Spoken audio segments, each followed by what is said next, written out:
প্রিয় সপ্তম শ্রেণীর শিক্ষার্থীরা, এসব পড়াশোনা করি চ্যানেলের পক্ষ থেকে তোমাদেরকে অনেক অনেক অভিনন্দন। আমরা আজকে 2.2 অনুশীলনীর পাঞ্জেরি গাইড থেকে 10 নম্বর সৃজনশীলটা করছি। আগের পাঠগুলো যারা দেখোনি, আমরা ভিডিও নিচে প্লে লিস্টের লিঙ্কটা দিয়ে দেবো, সেখান থেকে দেখে নেবে। তো উদ্দীপকটা ছিল, একটি ঘড়ি 1250 টাকায় বিক্রয় করলে 20% ক্ষতি হয় এবং একটি খাসির বিক্রয় মূল্য 450 টাকা বেশি হলে 5% লাভ হয়। তো ক নম্বরে চাওয়া হয়েছে 1250 টাকার 20% নির্ণয় করো। তো আমরা প্রথমে ক নম্বরটাই সলভ করছি। তো এটা সিম্পলি এইভাবে করতে হয়, 1250 এর ঐকিক নিয়মে আরো ভাবে করা যায়। সেটা হচ্ছে 100 টাকার মধ্যে 20 টাকা, 1 টাকায় কত, 1250 টাকায় কত। তার চেয়ে এটা বেশি শর্টকাট রুল, 1250 এর 20%। তো সিম্পলি আমরা জানি যে পার্সেন্ট তুলে দিলে নিচে একটা 100 নিতে হয়। নেক্সট লাইনে আমরা যদি সেটা করি তাহলে 1250, এই জায়গায় তোমরা গুণন চিহ্ন দিতে পারো, এর আর গুণন চিহ্ন একই বিষয়। তো তারপরে পার্সেন্ট তুলে আমরা নিচে 100 নেব। এই 100টা আমরা এর সাথেও নিতে পারি অথবা পুরোটার নিচেও নিতে পারি, একই হবে। তারপরে আমরা এখানে কাটাকাটিতে চলে যাব। আমরা এটা দিয়ে এটাকেও কাটতে পারি অথবা এটার সাথে এটাও কাটাকাটি করতে পারি। আমরা 20 দিয়ে যদি কাটাকাটি করি তাহলে এটা হবে 1, আর এটা হচ্ছে 20 দিয়ে 5 বার যায়। নেক্সট 5 দিয়ে আমরা যদি কাটাকাটি করি তাহলে এটা হবে 1, আর এটাকে 5 দিয়ে কাটলে ভাগ করলে 5 দুগুণে 10, 11 12 2 25, 5 5 25, 0। আর নিচের একের কোনো ভ্যালু থাকে না, সো এই উপরের এই সংখ্যা দুটো গুণ করে দিতে হবে, যেহেতু এটা 1 আছে, কোনো ভ্যালু নেই, অর্থাৎ 250 কে 250। আর এই এককটা কিন্তু আমাদের টাকা কথাটা লিখে দিতে হবে। তো এটাই আমাদের সিম্পলি হচ্ছে ক নম্বরের অ্যান্সার। এটাই আমাদের ক নম্বরের উত্তর, অর্থাৎ 250 টাকা। 1250 এর 20% করলে এটা 250 টাকা আসবে। তো এরপর আমরা খ নম্বরটায় ঢুকছি। খ নম্বরে যেটা ছিল যে ঘড়িটি কত টাকায় বিক্রয় করলে 20% লাভ হবে। তো ঘড়ি করার সময় আমরা অবশ্যই খাসির দিকে তাকাবো না। একটি ঘড়ি 1250 টাকায় বিক্রয় করলে 20% ক্ষতি হয়, এই অংশগুলো আর পড়া যাবে না। তো পার্সেন্ট দিয়ে লাভ বা ক্ষতি থাকলে যে লাইনটা লিখতে হয়, আমরা প্রতিটা অঙ্কেই তোমাদের এটা ইনশিওর করেছি যে 100 টাকা ক্রয় মূল্য হলে এই কথাটা লিখতে হবে। 100 টাকা, পার্সেন্টের 100 মানে সবসময় লাভ ক্ষতির ক্ষেত্রে ক্রয় মূল্য ধরা হয়। তাহলে 100 টাকা ক্রয় মূল্য হলে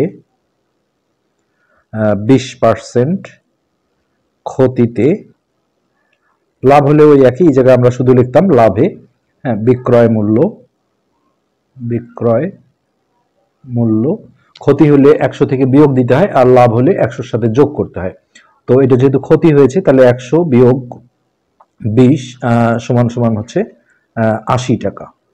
তাহলে এই যে উপরের এই অংশটা যে আছে, এখানে দেখো একটা বিক্রয় মূল্য দেওয়া আছে।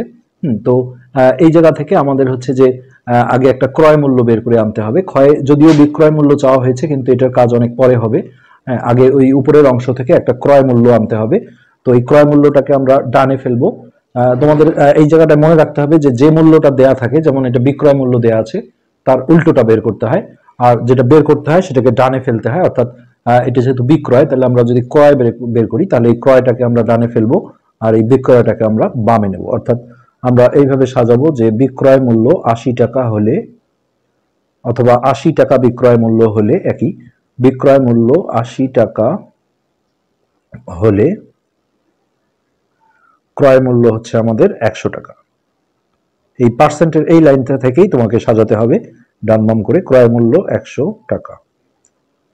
তো তারপরে এখানে প্রথমে আমরা একে বের করব। বিক্রয় মূল্য 1 টাকা হলে ক্রয় মূল্য, এটা উপরে থাকবে আর এটা নিচে যাবে, 100/80 টাকা। তারপরে এই বিক্রয় মূল্য নিচে উদ্দীপকে যে বিক্রয় মূল্যটা দেওয়া আছে, অর্থাৎ 1250, এটা আমরা বসিয়ে দেব। তাহলে 1250 টাকা বিক্রয় মূল্য হলে ক্রয় মূল্য, এই 1250টা উপরে দিতে হবে, 1250 ভাগ হচ্ছে 80। এখন এই জায়গাটায় আমরা ক্যালকুলেশন করি, যদি কাটাকাটি করি তাহলে এটা বা এটার একটা শূন্য যদি আমরা কমিয়ে দিই, হ্যাঁ, তারপরে এটা আমরা 4 দিয়ে কাটতে পারি, 4 দুগুণে 8, আর এটা 4 25 100। তো আর যাবে না, যেহেতু 2 দিয়ে কোনো বিজোড় সংখ্যাকে ভাগ যায় না, সো উপরের এই সংখ্যা দুটো আমরা গুণ করে নেব, আর নিচে যেটা থাকলো সেটা থেকেই যাবে।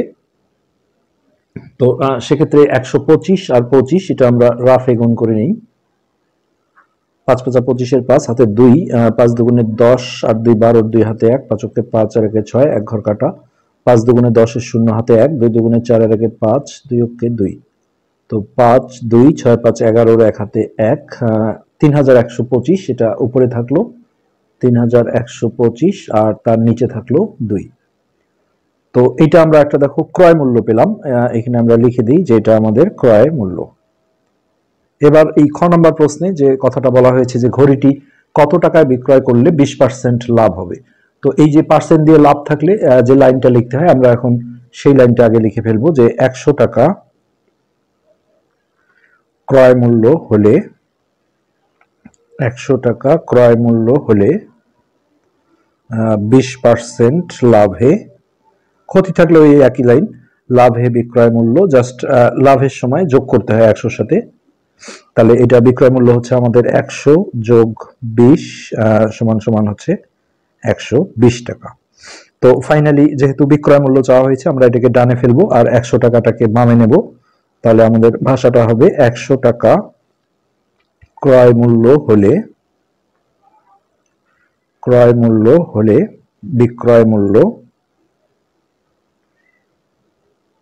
বিক্রয় মূল্য হচ্ছে 120 টাকা। তারপরে যথারীতি আমরা আগে একে বের করব যে 1 টাকা ক্রয় মূল্য হলে বিক্রয় মূল্য, এটা উপরে থাকবে, ডানের এই সংখ্যাটা সবসময় উপরে থাকবে, ছোট হোক আর বড় হোক, আর এইটা আসবে নিচে। এরপরে এই ক্রয় মূল্যের নিচে আমরা এই যে ক্রয় মূল্যটা বের করে নিয়েছি আমরা এইটা বসিয়ে দেব, অর্থাৎ 3125 ভাগ 2, এইটা আমরা ডট ডট দিয়ে যাব। আর এইটা গুরুত্বপূর্ণ একটা বিষয় যে একের নিচে কোনো ভগ্নাংশে বের করলে তখন উল্টানো যায় না, এটা উপরেই থাকবে এটা নিচেই থাকবে, কিন্তু উপরেই যদি ভগ্নাংশ থাকে নিচে আমরা একে বের করি তখন এই পাশে যা আছে এগুলো লিখে গুণন চিহ্ন দিয়ে এটা উল্টায় দিতে হয়। তো আমরা আগে এই ভগ্নাংশটা লিখবো 120/100, তারপরে এই উপরের সংখ্যাটা উপরেই দেব 3125, আর নিচে যেটা 2 ছিল এটা 2টা আমরা নিচেই দেব। তো এবার আমরা কাটাকাটি করি, এটা 2 দিয়ে কাটলে এটা 60 বার যায়, আর এখানে আমরা 1 লিখলাম। তারপরে আমরা 10 দিয়ে যদি কাটি এটা 6 10 60 আর এটা 10 10 100। হ্যাঁ, নেক্সট আমরা এটা দেখো 5 দিয়ে কাটতে পারি, 5 দুগুণে 10 আর এইটা 5 দিয়ে ভাগ দিলে 5 6 30, 31 1, 5 দুগুণে 10 11 12 5 5 25। নেক্সট এই 2 দিয়ে আমরা এটাকে কাটলে 3 বার যায়, তো নিচের একের কোনো ভ্যালু নেই, সো এই সংখ্যা দুটো গুণ করে দিলেই আমাদের বিক্রয় মূল্য বের হয়ে যাবে। 3 5 15 5 হাতে 1, 3 দুগুণে 6 আর 1 7 আর 3 6 18, অর্থাৎ এই 1875 টাকা এটাই হচ্ছে আমাদের বিক্রয় মূল্য, এবং এটাই আমাদের খ নাম্বারের অ্যান্সার, বিক্রয় মূল্য। তো এটাই খ নাম্বারের উত্তর। হ্যাঁ, নেক্সট আমরা গ নাম্বারটায় যাব। এখানে খাসির অঙ্কটা হচ্ছে খাসিটি 10% ক্ষতিতে বিক্রয় করলে ক্রয় মূল্য কত। তো আমরা এই জায়গায় যদি পড়ি যে একটি খাসির বিক্রয় মূল্য 450 টাকা বেশি হলে, তোমাদের উদাহরণে যে একটা ছাগলের অঙ্ক ছিল, বিক্রয় মূল্য বেশি হলে সেই অঙ্কটার মতো এটা, অর্থাৎ এখানে এই যে পার্সেন্টের যে দুটো আছে এই দুটো আগে পার্সেন্ট দিয়ে লাভ ক্ষতি থাকলে যে লাইনগুলো লিখতে হয় সেগুলো আগে লিখে ফেলতে হবে। তো আমরা এইটার জন্য যদি লিখি 5% লাভ হবে বলেছে, তো 100 টাকা ক্রয় মূল্য হলে এইভাবে আমরা আগে ওই লাইনটা লিখে ফেলবো। আমরা গ নাম্বারে আসলাম। তো 100 টাকা ক্রয় মূল্য হলে 5% লাভে বিক্রয় মূল্য, এটা লিখে আমরা 100 সাথে যোগ করে নেব। এটা 100 যোগ 5 সমান হচ্ছে 105 টাকা। আচ্ছা, এখন প্রশ্নে যেটা বলা ছিল যে খাসিটি 10% ক্ষতিতে বিক্রয় করলে, তাহলে এই লাইনটা আমরা আবারও লিখব 100 টাকা ক্রয় মূল্য হলে 10% ক্ষতিতে, তো ক্ষতি হলে 100 থেকে বিয়োগ দিতে হবে, ক্ষতিতে বিক্রয় মূল্য, তো 100 বিয়োগ 10 সমান হচ্ছে 90 টাকা। তো এই অঙ্কটার থিমই এরকম যে কম বিক্রয় মূল্য বা বেশি বিক্রয় মূল্য বললে এই দুটো কাজ করে তারপর এই বিক্রয় মূল্য দুটো বিয়োগ করতে হয়। তো যদিও এখানে সেকেন্ড পজিশনে দ্বিতীয়বার দেখো বিক্রয় মূল্যটা কমে গেছে, এটা বেশি ছিল, কিন্তু তারপরেও উদ্দীপকে কিন্তু বলা হয়েছে যে 450 টাকা বেশি হলে, তো সেক্ষেত্রে কম বেশি দুটো মানে আসলে বিয়োগ, এই দুই বিক্রয় মূল্যের পার্থক্য। তো আমরা এখানে লিখবো যে বিক্রয় মূল্য বেশি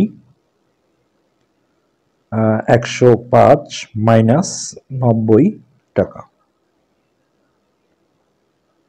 তো এটা আসলে এই জিনিসটা আগে আর এই জিনিসটা পরে থাকলে ভালো ম্যাচিং করতো, কিন্তু তারপরেও এটা কোনো সমস্যা হবে না, যেহেতু ওখানে বেশি বিক্রয় মূল্য দেওয়া আছে, তার মানে এটাকেই আসলে ধরতে হবে। তো সেক্ষেত্রে এটা যদি আমরা বিয়োগ করি 5, এটা 15 টাকা আসবে।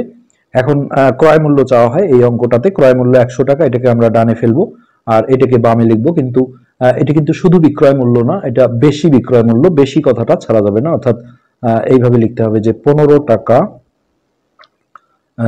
বেশি বিক্রয় মূল্য হলে, অথবা বিক্রয় মূল্য 15 টাকা বেশি হলে, এটাও লেখা যায় 15 টাকা বেশি বিক্রয় মূল্য হলে, বেশিটা অবশ্যই লিখতে হবে। হ্যাঁ, ক্রয় মূল্য হচ্ছে 100 টাকা, ক্রয় মূল্য 100 টাকা। তো এরপরে আমাদের এখানে প্রথমে একে বের করতে হবে যে 1 টাকা বেশি হলে ক্রয় মূল্য এই 100 উপরে থাকলো আর 15 নিচে গেল। হ্যাঁ, নেক্সট এই যে অঙ্কে যে বেশি বিক্রয় মূল্যটা দেওয়া আছে অর্থাৎ 450 টাকা, এইটার নিচে বসিয়ে দিয়ে আমরা ক্যালকুলেশন করলে উত্তর পেয়ে যাব।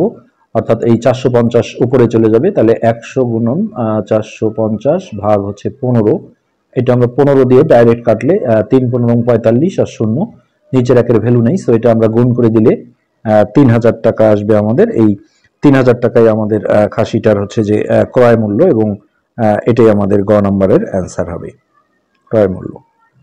সো গ নাম্বারের উত্তর হচ্ছে আমাদের 3000 টাকা। তো আজকের পার্ট এ পর্যন্তই। যারা চ্যানেলটা সাবস্ক্রাইব করনি, রিকোয়েস্ট করবো সাবস্ক্রাইব করতে। ধন্যবাদ।